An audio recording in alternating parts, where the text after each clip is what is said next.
பாப்பாக்குடி யூனியனுக்கு உட்பட்ட மேலக்கல்லூர் மற்றும் சங்கன்திரடு ஊராட்சிகளுக்கான உங்களுடன் ஸ்டாலின் சிறப்பு முகாம் இன்று நடைபெற்றது.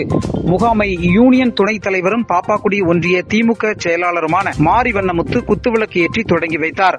ஊராட்சி மன்ற தலைவர் கற்பகம் சுப்பிரமணியன், சங்கன்திரடு ஊராட்சி மன்ற தலைவர் முப்படாதி பேச்சுக்குட்டி ஆகியோர் அனைவரையும் வரவேற்று பேசினார்கள். இந்நிகழ்ச்சியில் மானூர் தெற்கு ஒன்றிய திமுக செயலாளர் கல்லூர் மாரியப்பன், பாப்பாக்குடி வட்டார வளர்ச்சி அலுவலர்கள் முருகன், பாலசுப்பிரமணியன், சுத்தமல்லி காவல் நிலைய ஆய்வாளர் சுந்தர் மூர்த்தி, மண்டல துணை வட்டார வளர்ச்சி அலுவலர் காசியம்மாள், மாவட்ட கவுன்சிலர் சத்தியவாணி முத்து, ஒன்றிய கவுன்சிலர் சுப்புலட்சுமி, சங்கன்திரடு ஊராட்சி மன்ற துணைத் தலைவர் ராம்குட்டி, மேலக்கல்லூர் துணைத் தலைவர் பேபி ராஜா, கோடகநல்லூர் ஊராட்சி மன்ற தலைவர் பாலசுப்பிரமணியன், துணைத் தலைவர் முருகன், வெள்ளாளங்குளம் ஊராட்சி மன்ற தலைவர் மகாராஜன், மானூர் தெற்கு ஒன்றிய இளைஞரணி துணை அமைப்பாளர் கல்லூர் கொம்பையா பாண்டியன், மேலக்கல்லூர் பஞ்சாயத்து செயலர் துரைமுருகன், சங்கன்திரடு பஞ்சாயத்து செயலர் மாடசாமி, கபாலிப்பாறை ஊராட்சி மன்ற செயலர் முத்துராமலிங்கம், சங்கன்திரடு ஊராட்சி மன்ற உறுப்பினர் முப்படாதி சண்முகவேல் மற்றும் பலர் கலந்து கொண்டனர். மேலக்கல்லூர் மற்றும் சங்கன்திரடு ஊராட்சி பகுதியைச் சேர்ந்த ஏராளமான கிராம மக்கள் முகாமில் கலந்து கொண்டு